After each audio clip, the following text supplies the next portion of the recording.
Bueno, se acabó el misterio.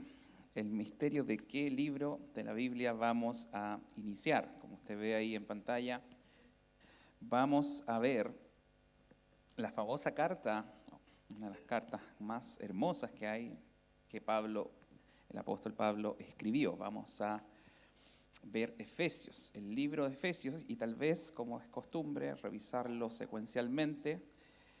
Puede que nos tome un año o más tiempo en revisarlo. Y la verdad es que a mí me gusta mucho más este sistema, no sé a usted, pero le puedo confesar que a mí me gusta más revisar un libro extenso, o en extenso, digamos, en la Biblia, porque creo que es como cuando usted, en vez de ver una película que dura, ¿no es cierto?, 2, 3 horas, se pone a ver una serie en televisión. La serie permite que usted conozca mejor los personajes, más profundamente la historia. Y es lo mismo, estar predicando domingo a domingo, cambiando el tema un poco, no es tan bueno como examinar profundamente una carta, versículo a versículo. Así que vamos a ver el libro de Efesios. Vamos hoy día a comenzar con los 2 primeros versículos. Y el nombre de la prédica, que puede leer ahí en pantalla, dice el llamado a los llamados. Pretende darle una pista acerca de lo que vamos a ver hoy día. El llamado, digamos, es el remitente o el que escribió la carta a los llamados, a quienes van a ser los destinatarios de esta carta. Y vamos a ver un poquito acerca de este hombre. Ya sabemos que la semana pasada algo vimos de su inicio como predicador, como elegido de Dios.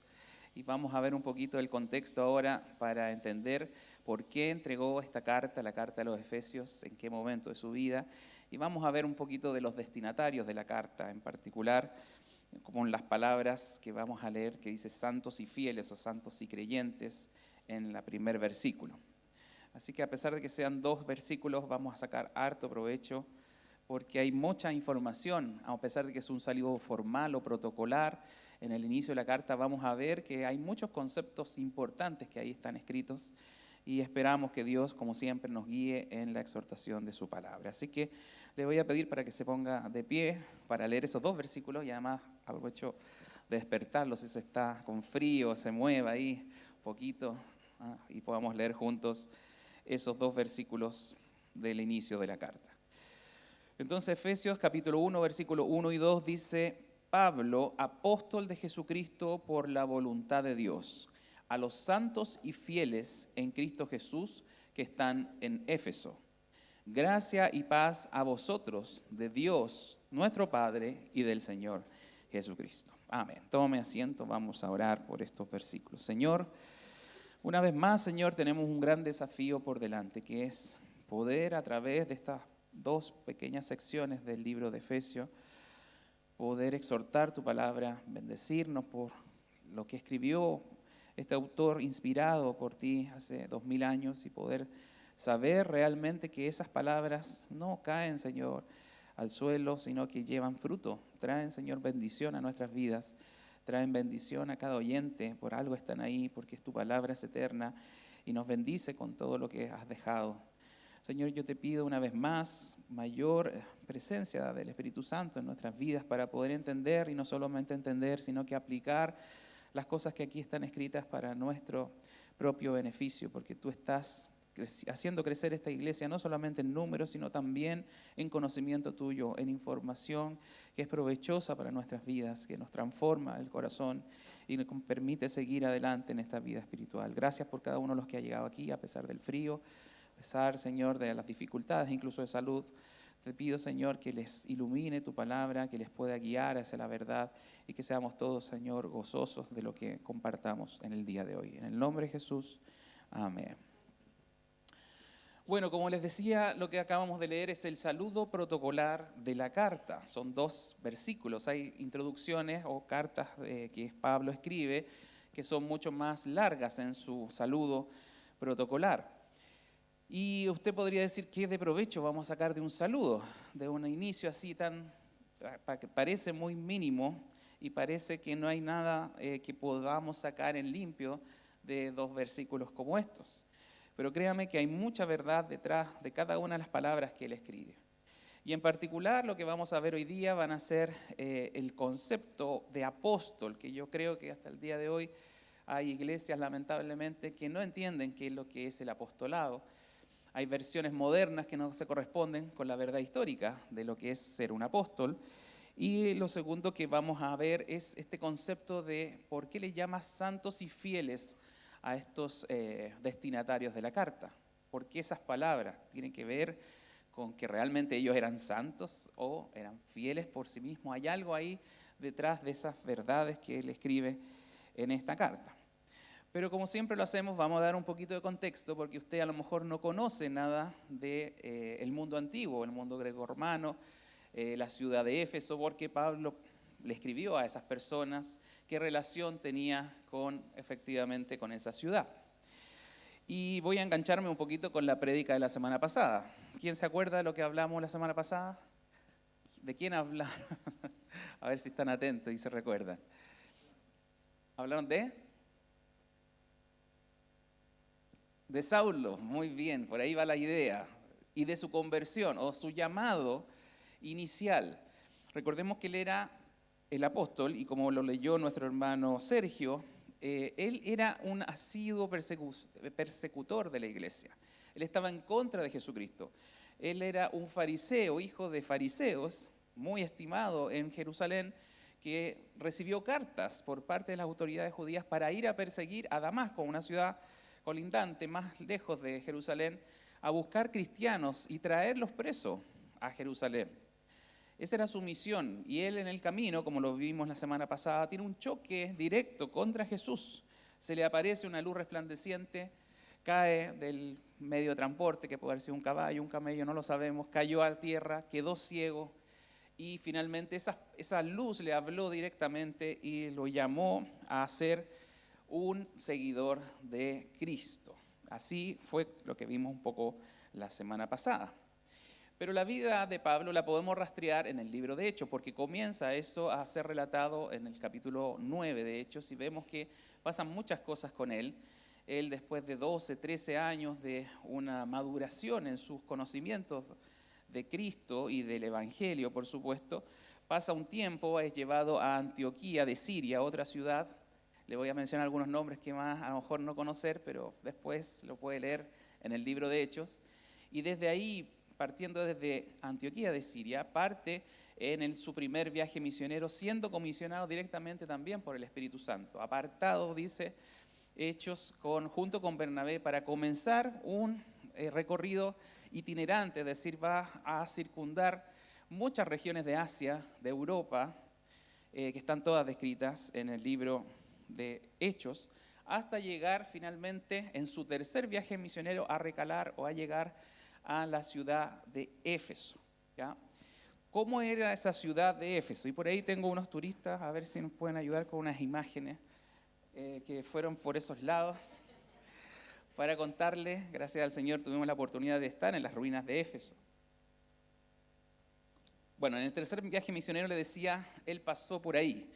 Como era la costumbre del apóstol Pablo, él llegaba siempre a predicar a las sinagogas. Después de un tiempo lo sacaron y él se fue a una escuela de filosofía que arrendó de un tal llamado Tirano, así se llamaba este tipo, que le arrendó el lugar para predicar durante más o menos 3 años estuvo en la ciudad de Éfeso. Y como le decía, ahí tenemos algunas imágenes de lo importante que era esta ciudad. Esta era una ciudad que era la puerta romana o del Imperio Romano hacia Asia, hacia el interior de Asia, la actual Turquía. Tenía más o menos 250.000 habitantes. Se dice que en su momento llegó a ser la tercera capital de importancia en el Imperio Romano.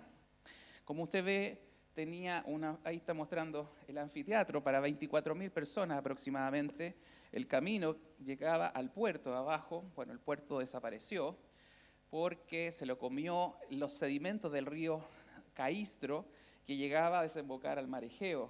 Ahora está 6 kilómetros más afuera del mar. Pero era un puerto de mucha importancia comercial, tenía mucha gente, 250.000 personas. Ahí vemos sus enlosados con mármol, bueno, está restaurado eso. Tenemos un baño a la izquierda. Los baños públicos tenían agua corriente, tenían muchos servicios que hoy día son de ciudades importantes. todavía hay ciudades que no tienen ni siquiera agua potable, ahí tenían agua potable, baños públicos, tenían biblioteca, la biblioteca de Celso, una de las fotos que mostré ahí. Tenían un montón de cosas y obviamente tenían una de las cosas más destacadas, lo que se ve en imagen, es el famoso templo de la diosa Artemisa, la diosa de la caza, de la fructificación y de la guerra. Y ese templo era una de las 7 maravillas del mundo antiguo, visitado por miles de personas en el Imperio Romano para justamente hacer, obviamente, los típicos sacrificios en el Imperio Romano, las típicas ofrendas. Y una de las cosas que sucedió cuando Pablo estuvo ahí en la ciudad 3 años, es que su predicación fue de tal magnitud, de tal importancia, que mucha gente que creía y daba ofrenda a los dioses, en este caso a la diosa de Artemisa, dejó de hacerlo. Y los que vendían en el templo, vendían unos pequeños templitos, unas reliquias o recuerdos más bien, de lo mismo que los souvenirs que hoy día compramos, se enojaron con Pablo porque la predicación de él estaba llevando a la gente al cristianismo y no a seguir a la diosa Diana o Artemisa. Y de hecho, por esa razón es que él se tiene que ir de la ciudad. Lo echan, hay un disturbio no menor y él sale de ahí. Y bueno, y por supuesto su misión de predicar la sigue haciendo en otras latitudes. Al terminar, como usted ve, el tercer viaje misionero, si usted sigue el recorrido de Hechos, él cae preso en Jerusalén y es llevado a Roma, él apela al César. Y él sale a Roma y queda preso, queda en un arresto domiciliario en Roma, más o menos por el año 62 de nuestra era. Y ahí es donde escribe esta carta, en ese periodo de encarcelamiento, año 62, después de 5 años de haber pasado por Éfeso, esos 3 años que fueron muy fructíferos, mucha gente conoció el Evangelio desde ese punto de predicación. Y desde el año, entonces 5 años después, se queda preso y ahí aprovecha de escribir varias de las cartas que tenemos, como Colosenses y Efesios, y nos dice en Efesios 6:21 que por medio de Tíquico, un colaborador o asistente de Pablo, envía la carta que nosotros acabamos de leer hacia las personas de Éfeso, que probablemente él conocía, que probablemente él personalmente instruyó en su momento. Así que esa es la visión un poco histórica de cómo Pablo llegó ahora a escribir para los Efesios. Pero tenemos que analizar el contenido de la carta. Así que volvamos al texto. Efesios 1:1 dice: Pablo, apóstol de Jesucristo por voluntad de Dios. Así comienza entonces nuestra carta. Y lo que debe llamar, por supuesto, nuestra atención es por qué el apóstol se definía como apóstol, a pesar de que lo sabemos y de hecho mañana, por si usted no sabía, se recuerda de San Pedro y San Pablo en el calendario que tenemos. ¿Por qué él se podía definir a sí mismo como apóstol de Jesucristo por voluntad de Dios? Es un título bastante importante y que tenía mucha importancia para los que iban a escuchar la carta, para nosotros que la leemos, y especialmente porque si conocemos un poco de la historia de la iglesia, el título de apóstol no es para cualquier persona, por si no lo sabía. A pesar de que hoy día hay iglesias que dicen tener apóstoles vigentes, yo le voy a comentar un poquito de la historia de la iglesia, de cómo se llega a formar personas para un apostolado. No es una cosa sencilla, ni debe ser mirada con ligereza, al todo lo contrario. Son solamente 12 personas en la historia que tienen el derecho exclusivo de ser llamados apóstoles. Y eso se lo digo en base a la Biblia. ¿Por qué? Porque es el mismo Jesús que decide llamar de manera particular a 12 hombres como apóstoles. Veamos la cita en Lucas 6, 12 y 13. Porque Jesús, luego de haber orado, de haber estado en oración toda la noche, después de mucho pensar y meditar y orar a su Padre, decide, y ahí vamos a leer Lucas 6, dice: en aquellos días, él, Jesús, fue al monte a orar y pasó la noche orando a Dios. Y cuando era de día, llamó a sus discípulos y escogió a 12 de ellos, a los cuales también llamó apóstoles. Así fue la forma en que apóstol pasa a ser de una palabra común, que significa sencillamente enviado, a ser restrictiva para 12 hombres que Jesús había escogido de manera especial y particular. ¿Quiénes fueron esos 12 apóstoles? Bueno, la lista, si usted sigue leyendo Lucas, le va a decir los nombres de aquellos. Y especialmente es interesante lo que pasó con ellos, que empezaron ahora a vivir con Jesús, a recibir enseñanzas directas de Jesús.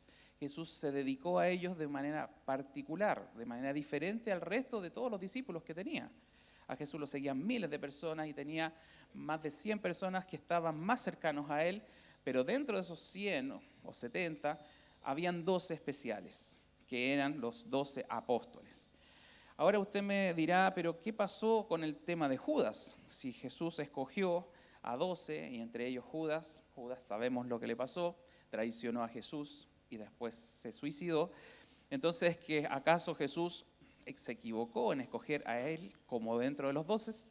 Bueno, también hay una parte en la historia que la misma Biblia avala, en Juan capítulo 6, Jesús sabía que este discípulo en particular no era de los suyos, lo escogió sabiendo que él iba a traicionarlo y el día de mañana lo iba a entregar a los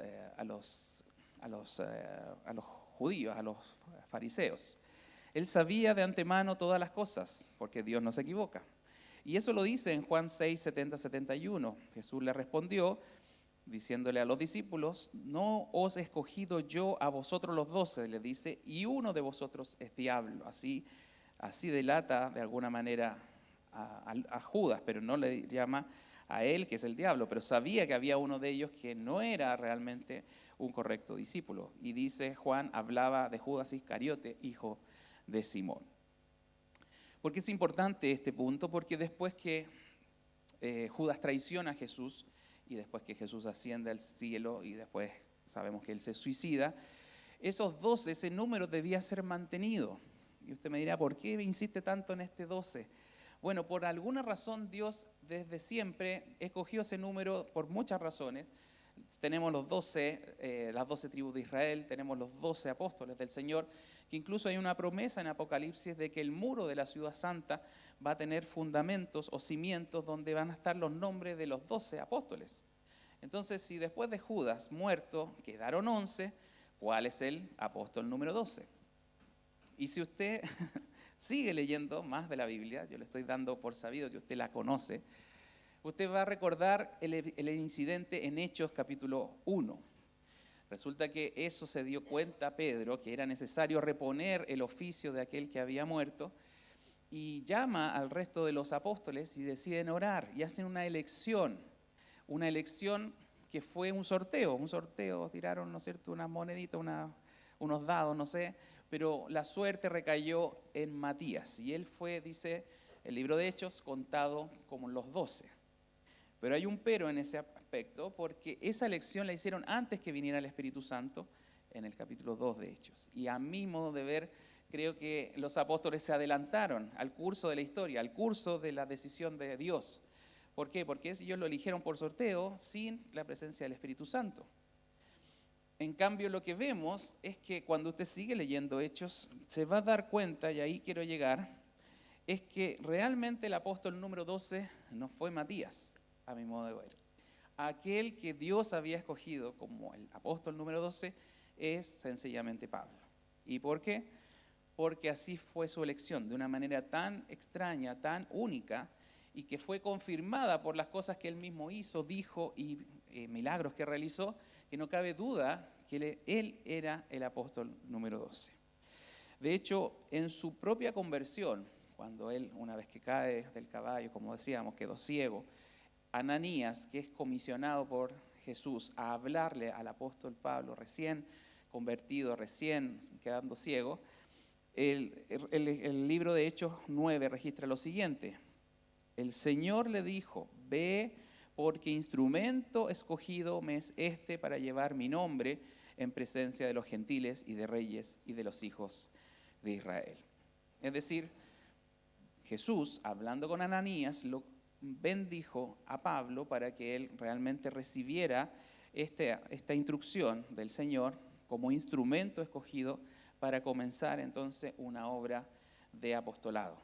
Y fue entonces, y creo por todas las señales que él mismo leíamos que él hizo en Éfeso y así en tantas ciudades, él tiene todas las credenciales para ser un apóstol del Señor, para ser el apóstol número 12.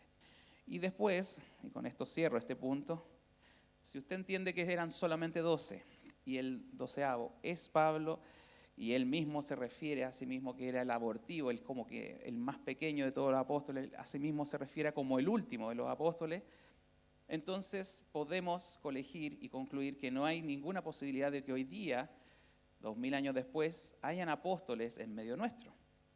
Si esos apóstoles fueron históricamente cercanos a Jesús, conocieron a Jesús y realmente Jesús los comisionó para ese oficio, que fue un oficio fundamental para la iglesia, que dejaron estas cartas que nosotros estamos leyendo, entonces no hay ninguna posibilidad de que hoy día, si usted ve ahí algún cartel de alguna iglesia que dice que tiene un apóstol entre sus miembros, entonces eso no puede ser posible, razón que le he dado por la historia y porque la misma Biblia lo enseña así.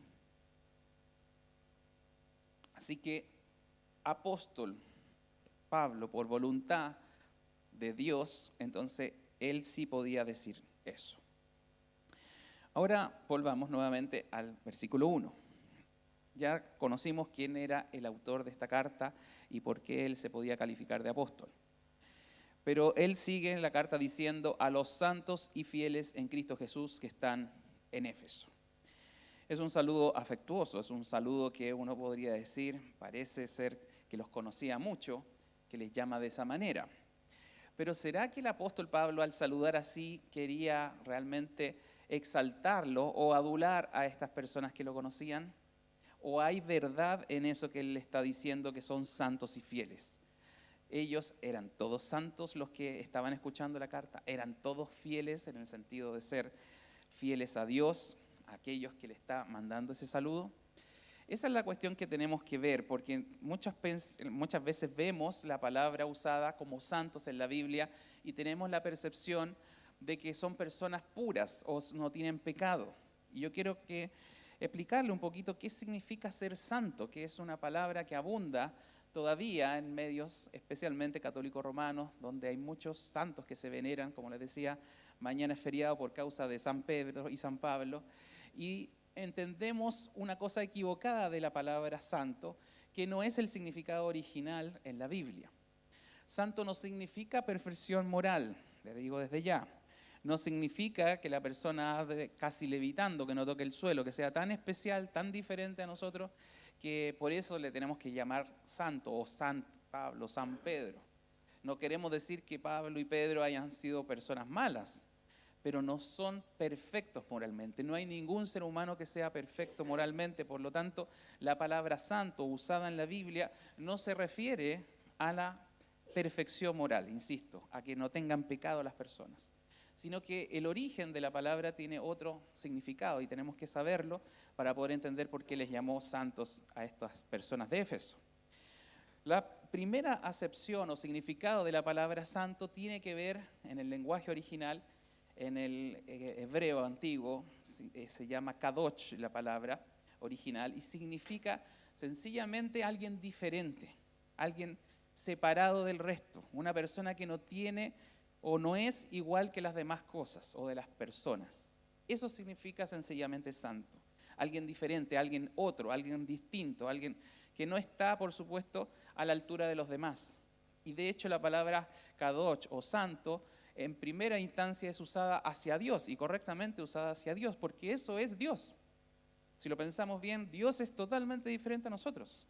Es alguien diferente y distinto en naturaleza, en esencia, en capacidades, por supuesto, y en todas las cualidades que Él tiene son totalmente perfectas realmente y diferentes a nosotros. Pero el significado original de santo significa eso, significa algo que no corresponde a lo común, que es diferente a nosotros. Y la otra palabra que ocupa la Biblia para describir santo en el griego, en el Nuevo Testamento, es agios. Y es una palabra que significa alguien reverenciado, alguien digno de veneración, alguien consagrado. Y generalmente se usaba, por supuesto, en relación a Dios y en relación incluso a los padres, venerar a los padres, reverenciar a los padres. Por supuesto que eso calza perfectamente con quién es Dios, con la persona de Dios. Pero ¿qué tiene que ver entonces la palabra santo con las personas o con las cosas? Bueno, la relación está en que si Dios, que es santo por sí mismo, en sí mismo, decide tomar o usar o manipular, pensémoslo, a personas o cosas, entonces en la relación que hay entre Dios y las cosas es que las cosas pueden llegar a ser santas. Me explico. Recuerde el Antiguo Testamento. Recuerde que Dios decidió hacer un tabernáculo, un lugar de reunión. Y las cosas que se usaban para los ritos sagrados eran santas, eran designadas como utensilios santos al Señor. Y los lavaban, los ocupaban solamente para esa experiencia separada o apartada del uso común. Cada cosa que Dios definía que era santo era porque iba a ser ocupado exclusivamente para el servicio a Dios. Las cosas entonces eran consagradas, eran apartadas, eran separadas de su uso rutinario o común para solamente relacionarse con las cosas con Dios. Ahora, las personas es el mismo asunto. Dios llamó, por ejemplo, a Israel mi pueblo santo. ¿Qué tenían los judíos a diferencia del resto de los pueblos que lo hacían santo? Nada. Sencillamente porque Dios decidió tomar al pueblo de Israel para sus propios fines, para sus propios medios, entonces que ellos se constituyen en un pueblo santo, porque son consagrados, son separados del resto de los pueblos para ser ahora un pueblo santo y diferente para Dios. ¿Se entiende la idea? Entonces, santo, en relación a las personas, tiene que ver con todo lo que Dios toca, ocupa o usa para sus propósitos. Y los consagra, los usa de manera especial, como un privilegio otorgado por Dios para ciertas personas. Y así lo hace en todo momento con Israel, ¿no es cierto? No es solamente una persona, un pueblo santo. Hay personas que son llamadas a santidad, como los sacerdotes. Vemos que Aarón y sus hijos fueron tomados dentro de todo el resto del pueblo para servir al Señor. Y ellos tenían que ser santos. Los llamaba a un servicio consagrado, apartado. Tenemos el día del Señor, el Sabbat, es el día santo de Dios. ¿Por qué es santo? Porque es un día especial que Dios bendijo y consagró para la comunión con Él. Tenemos así infinidad de cosas que nos hablan de que la santidad es algo que es apartado o separado y es usado solamente en el servicio a Dios. Ahora en el Nuevo Testamento también vemos lo mismo. Lo santo es lo apartado, es lo especial, es lo que tiene un uso solamente en vínculo con Dios. Y hay una anécdota muy interesante de un teólogo, R.S. Sproul, que un día tuvo una discusión con uno de sus alumnos en el sentido de por qué, preguntó el alumno, ¿por qué nosotros la Santa Cena tenemos que hacerla con pan y vino? ¿Por qué no la podemos hacer con una Coca-Cola y con un sándwich? ¿Ya? Eso hizo una pregunta bien difícil de responder. A lo cual este teólogo cuenta en su anécdota que se enojó mucho con ese alumno porque le dijo que no entendía nada de la Biblia, no entendía nada de las cosas de Dios. ¿Por qué el pan que comemos mensualmente acá cuando celebramos la Santa Cena, entendemos que es un pan especial, que es un pan diferente? No porque tengamos un uso de una harina especial o un vino, sea un vino diferente del que usted puede comprar en un supermercado. Es especial en la Santa Cena porque sencillamente Jesús consagró el pan y el vino para esos propósitos, para hacer esa cena. Él estaba comiendo con sus discípulos y bendijo el pan y bendijo la copa. Y por eso pasa a ser la Santa Cena del Señor. Lo mismo cuando vengamos prontamente a volver a vivir la experiencia de comer Santa Cena, usted tiene que entender que lo que está comiendo, y lo creemos por fe, es el cuerpo y la sangre de Cristo. No porque sea un pan especial ni un vino especial, sino porque si Jesús lo consagró y nosotros oramos por esos elementos, entonces porque lo estamos tomando de una manera diferente. Por lo tanto, santidad y santo tiene que ver con todas estas cosas, con lo especial que es, y en este caso, volviendo al tema y cerrando un poquito este concepto, ¿por qué Pablo le llama santos a esas personas en la iglesia? Porque ellos han sido llamados, igual que nosotros, por el Señor para fines especiales, para su servicio, para su gratificación, porque de Él son todas las cosas. Por lo tanto, hay una gran verdad en eso. Y quiero animarlo porque realmente el tema se trata de esto, de que nosotros entendamos que somos santos no porque usted sea bueno, no porque sea mejor que otras personas que sean vecinos o ajenos a la iglesia, sino que somos santos porque Dios lo ha llamado, porque Dios lo ha tocado, porque Dios lo ha invitado a ser parte de su reino. No porque usted tenga un talento especial, no porque usted sea mejor que otros, sino sencillamente porque Dios lo llama, así como llamó al apóstol Pablo al servicio. A usted lo ha llamado a ser parte de una congregación local, a ser parte de la Iglesia Universal del Señor, y por eso estamos aquí. Por lo tanto, es una gran verdad este saludo al decirles santos a los de Efeso. También somos santos nosotros por la misma razón que ellos. Dios le ha invitado, Dios le ha traído, Dios está haciendo un cambio en su vida, que lo vamos a analizar un poquito más adelante. Vamos ahora a por qué son fieles. ¿Ya? Tiene un poco que ver con lo que acabo de decir. ¿Por qué le llama el apóstol Pablo a los de Éfeso que son fieles? Hay otras traducciones que hablan de que son creyentes.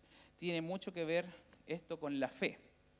¿Por qué? Porque fe, bueno, fidelis y fides son palabras en latín que tienen que ver con la fe. Entonces, cuando nosotros hablamos de que alguien es fiel, lo que queremos decir es que alguien que tiene fe, que es parte de la fe. Eso queremos decir con la palabra fieles. Y creyentes, por supuesto, en un vocablo un poquito más común, más entendible. Creyente es alguien que cree, muy sencillo como eso. Ahora, este tema es un poco más difícil y más profundo, y quiero que usted guarde este concepto de la fe, porque se va a tratar en extenso en esta carta. En los próximos capítulos, casi todo el capítulo 1, va a hablar mucho de la fe, de la gracia, de la salvación, en definitiva.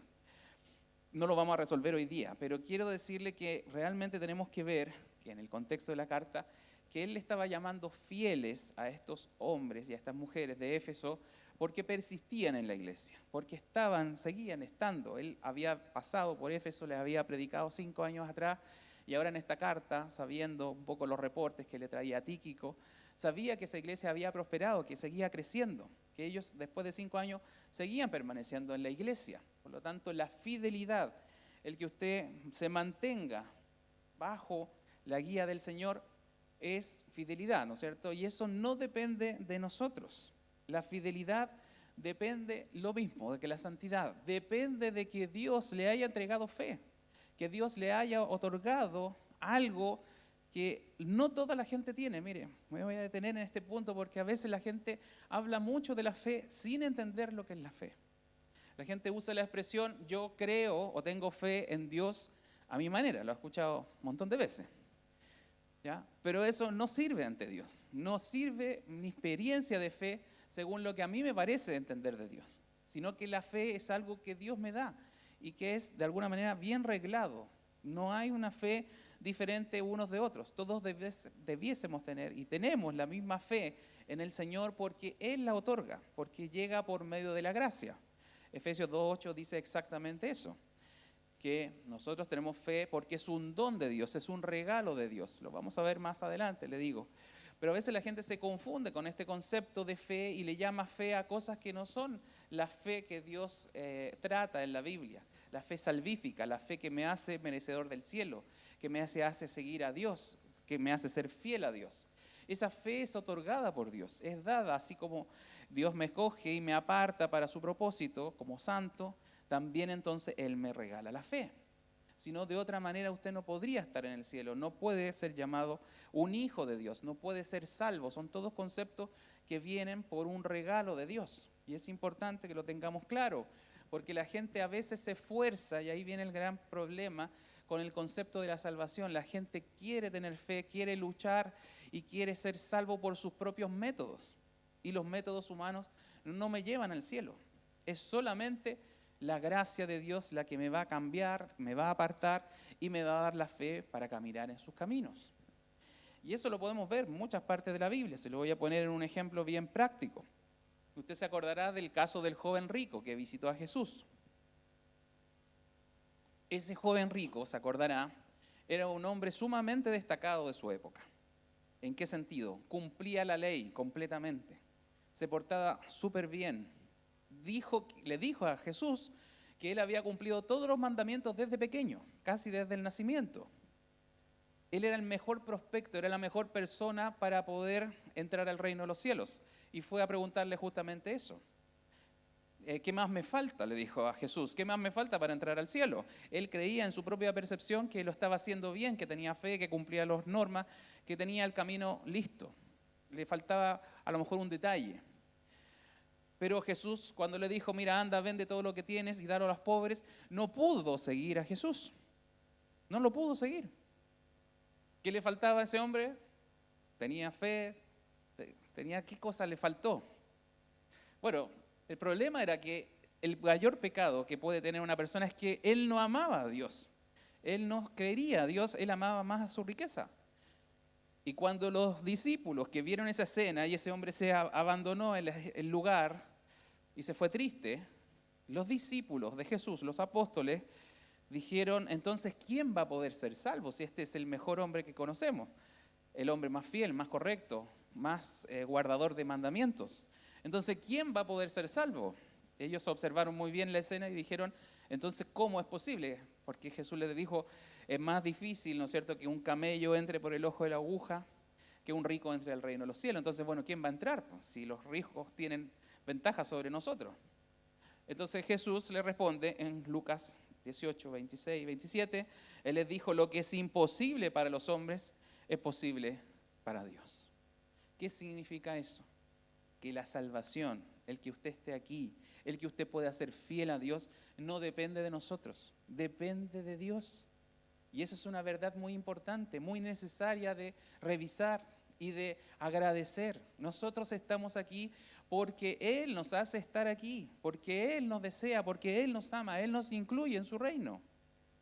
Porque de otra manera nosotros no podríamos seguirlo, no podríamos ser salvos, porque es imposible para el ser humano. Es solamente posible por Dios. Y aún tenemos más textos que le puedo citar con respecto a esta perseverancia, a esta fidelidad que debemos tener, que no tiene que ver con las circunstancias, porque a veces las circunstancias nos decepcionan, nos sentimos un poco oprimidos con problemas, pero ¿qué hace que volvamos? ¿Qué hace que a pesar de las dificultades, la enfermedad, los problemas económicos, sigamos al Señor? Es porque Él nos sostiene de su mano. No es que usted se afirme de Él, sino que Él lo sostiene, Él lo afirma, Él lo cobija, como lo explica el mismo Señor Jesús en Juan 10, 28, 29. Leamos eso. Juan 10, 28, 29 les dice Jesús, y yo les doy vida eterna, y no perecerán jamás. Eso tiene que grabárselo a fuego en su mente. No va a perecer jamás su vida, nunca se va a ir del lado de Dios. Dice, ni nadie las arrebatará de mi mano. ¿Por qué? Porque mi Padre que me las dio es mayor que todos, y nadie las puede arrebatar de la mano de mi Padre. No podemos ser sacados de Dios. Y eso es bueno, eso es muy bueno. Que usted pueda descansar en Dios. Que usted pueda entender que es fiel, no porque usted se esfuerce, sino que primeramente es porque Dios lo sostiene. Dios lo afirma. Dios lo tiene en su regazo. Y nada lo va a sacar de las manos de Dios. Nadie puede sacarlo de Dios. Porque nadie es mayor que el Padre, nadie es mayor que Dios. Por lo tanto, hay aplicaciones muy importantes cuando vemos este saludo tan coloquial que parece tan, no sé, tan adulador incluso hacia los de Éfeso. Ellos son santos y fieles y quiero que usted lo entienda. Usted también, igual que Éfeso, si está sentado aquí, si está creyendo a la palabra de Dios, es un santo y es un fiel. ¿Por qué? Porque la elección, porque este llamado a Dios no dependió de nosotros. No dependió de algo que usted hizo, no dependió de algún esfuerzo humano. Dios destruye el orgullo humano a través de la salvación, sino que es solamente por su voluntad. Mire, y ahí tenemos nuevamente, veamos el ejemplo de Pablo y así de cada apóstol. Cada uno vivía una vida a su manera, hasta que Jesús, en este caso en los apóstoles, se encuentra con ellos. Y Él los escoge, Él los llama. Al apóstol Pablo iba totalmente contrario a Dios, iba a perseguirlo, iba a matar cristianos. Y Jesús se le aparece y lo cambia en un seguidor de Él. Vimos hace una semana el caso de Jonás. Aún si usted se quiere arrancar al otro extremo de la tierra, se quiere tomar un barco y perderse de Dios, de allá Dios lo va a traer de vuelta. Porque es la decisión de Él. Y si pensamos en esto, tenemos que preguntarnos, digamos, esta misma razón de por qué estoy aquí.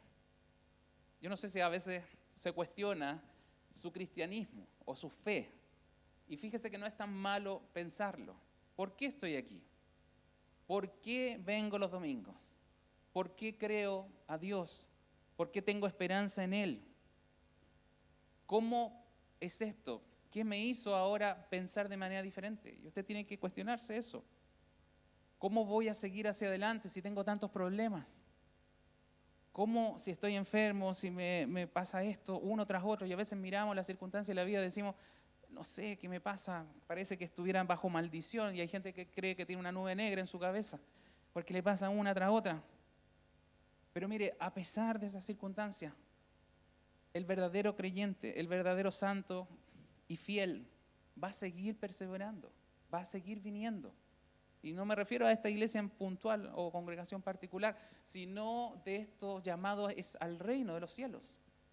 Es una esperanza mayor que cualquier lugar físico, es una esperanza celestial, es hacia la vida eterna.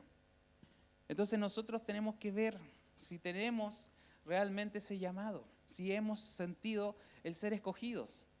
Ya mi vida tiene otra forma de pensar. Lo que antes antes amaba, ahora lo odio. Ya ese pecado, esa vida pasada, ya no la quiero saber. Ya no quiero mirar hacia atrás, quiero mirar hacia adelante, quiero mirar a Cristo. Eso es la salvación, eso es el llamado, esa es la elección que Dios hace. Y tengo que yo personalmente mirar y pensar, ¿la tengo o no la tengo? Porque esto se trata de eso. ¿Soy o no soy? ¿Estoy adentro o estoy fuera? ¿Soy parte del reino o no? ¿Soy santo y escogido y fiel o no lo soy? Pero eso yo no se lo puedo hablar o ni demostrar, sino que usted lo sabe y lo va a ver en su vida, va a ver esos cambios. Hay otra implicancia muy importante que tiene que ver con lo mismo. Hay un versículo hermoso en Romanos 11, 29, que se lo dice a Israel. Es Pablo hablando de la elección de Israel. Y también aplica a nosotros, a las personas. Romanos 11, 29 dice, porque irrevocables son los dones y el llamamiento de Dios. Él lo está diciendo por el pueblo de Israel, que a pesar de que Israel, y usted conoce la historia muy bien de Israel, fue infiel, dejó a Dios, negó a Cristo, terminó matando a Cristo en una cruz. El pueblo de Israel sigue siendo un pueblo especial, elegido por Dios, un llamado a ser un pueblo santo. Un pueblo diferente. Y usted dice, pero ¿cómo es posible eso? Si ellos despreciaron a Jesús, mataron a Jesús, no, porque el llamamiento de Dios y los dones son irrevocables. Por eso Israel todavía existe como nación incluso. Hay planes de Dios con Israel. Pero pensémoslo en nosotros. Y esa es la gran ventaja de entender eso. Si Dios lo ha llamado a su reino, esto es irrevocable, esto es para siempre. Usted va a seguir persistiendo en la fe a pesar de que usted no se tenga fe a sí mismo. A pesar de que usted no se crea el cuento, como decimos. Dios lo va a asistir y esa es la acción del Espíritu Santo. Él es el que lo va a sostener en medio de la dificultad. Mire, lamentablemente la iglesia cristiana protestante ha sido mal enseñada en esto.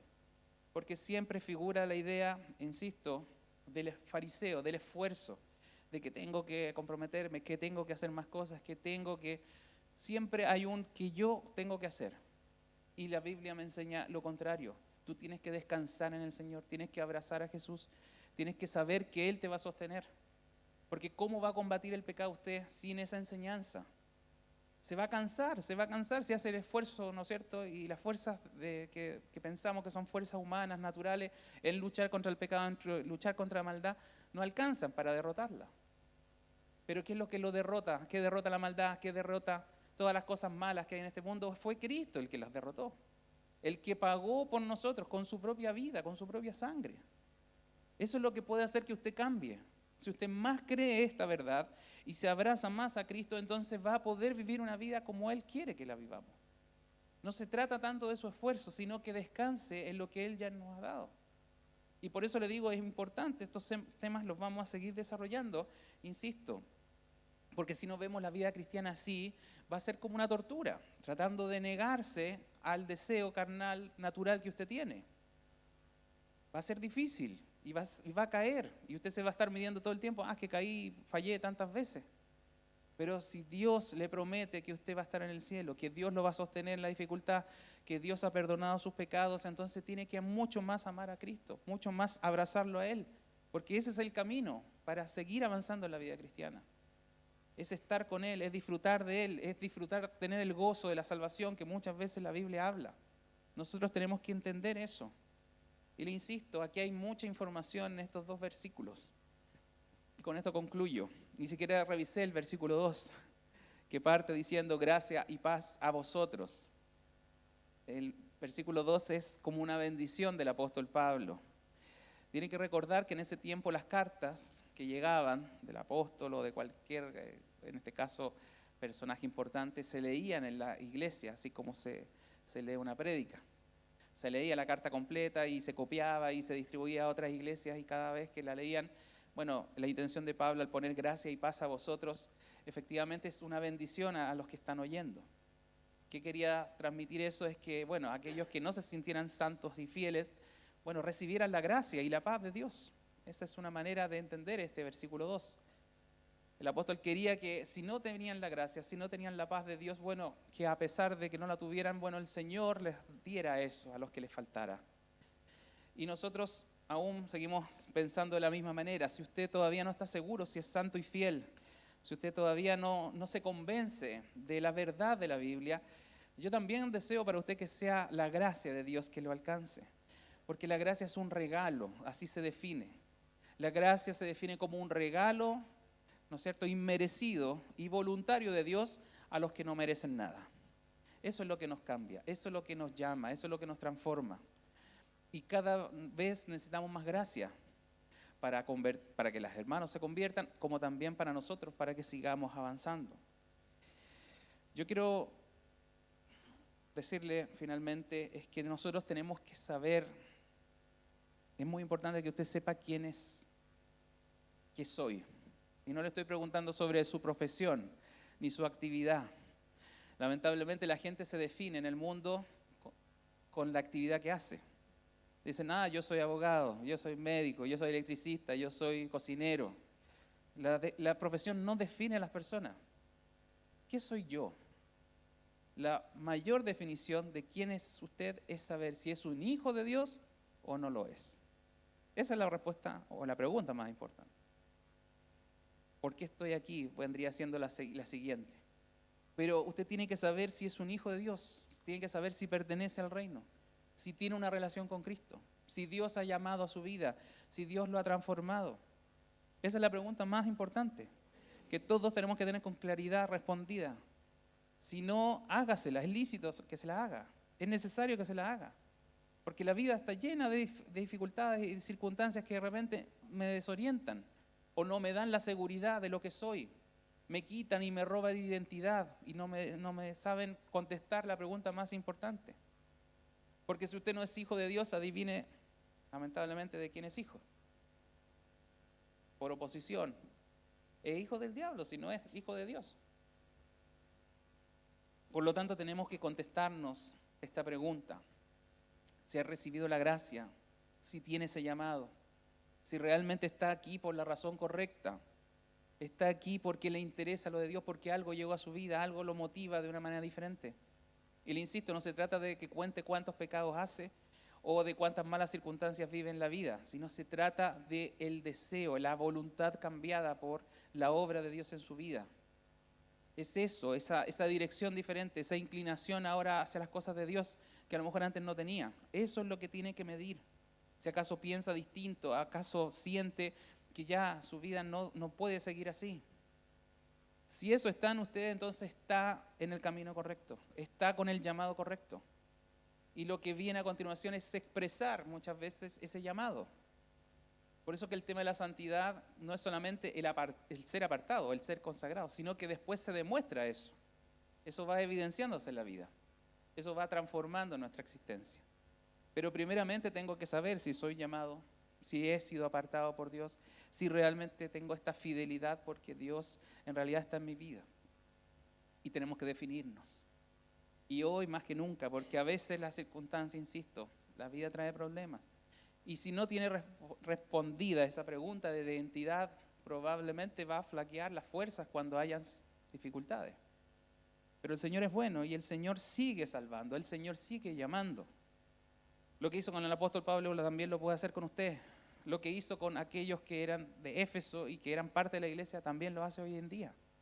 Dios nos sigue llamando por su misericordia, por su gracia, por su amor, porque es bueno y nos sostiene. Él nos hace ser fieles porque Él es Dios. Ninguno de nosotros podría hacerlo por sí mismo, porque fallamos, porque somos débiles, porque somos humanos en definitiva. Pero Dios sí lo puede hacer porque Él es Dios y es soberano sobre todas las cosas. Oremos. Padre, te damos gracias una vez más por tu palabra. Una vez más creemos en ella, Señor. Volvemos a ella, recibimos aliento y dirección a nuestras vidas. Señor, yo te doy gracias por esta exhortación dada inicialmente por Pablo a una iglesia que ni siquiera conocemos, que hoy día no existe, pero que nos deja sentadas bases tan importantes de lo que tú eres, Señor, con nosotros, de lo que tú haces con nosotros. Yo te pido por cada uno de los que está hoy día sentado escuchando esta prédica y aún los que van a escuchar por las redes sociales, que sepan cuál es su identidad, que sepan de quién son hijos, que verifiquen y chequeen el llamado que tú haces desde el cielo, que ocupa circunstancias extremas, enfermedades, tantas cosas, Señor, para despertarnos, Señor, para que encontremos el camino y nos pones en él para tu propia gloria, Señor. Y yo te agradezco porque eres un Padre bueno con nosotros y tú nos bendices, Señor, sin merecerlo. Agradecemos todo lo que nos has dado, Señor. Y esta iglesia te agradece, Señor, el que podamos disfrutar de tu palabra una vez más. Y bendecimos este tiempo, Señor, de comunión, de alegrarnos en ti, a pesar del frío, a pesar de las dificultades que nos da venir al lugar, Señor. Pero confiamos que tú sigues trabajando en nosotros, que sigues fidelizándonos, sigues, Señor, santificándonos, porque tú eres, Señor, el Dios que hace la obra en medio nuestro. Gracias por estas palabras, Señor, y te pido que cada uno de mis hermanos reflexione en ella. En el nombre de Jesús. Amén.